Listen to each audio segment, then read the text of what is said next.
G'day guys, it's Chris here from Aquashield Bathrooms, the masters of shower and bathroom maintenance. 60-second video here for you guys. Your info vid today is in relation to grout, and probably the most frequently asked question that we get in relation to grout.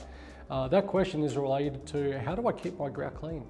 What I want you guys to understand is that when grout gets to a certain point, there's probably not going to be much that you can do to keep it clean. What you've got to understand is that grout is kind of like a fine powder, like flour when it's brand new.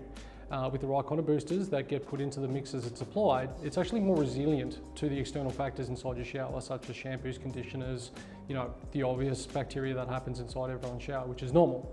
But as time goes on, the grout becomes weaker and it becomes more susceptible to penetration via bacteria and of course mold.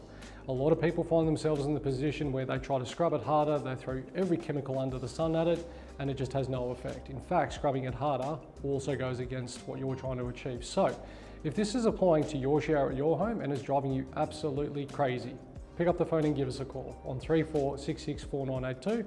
One of us will come around and conduct a leak check assessment for you, assess the condition of your grout, and let you know what needs to be done to get it back to the way that you want. Thanks guys.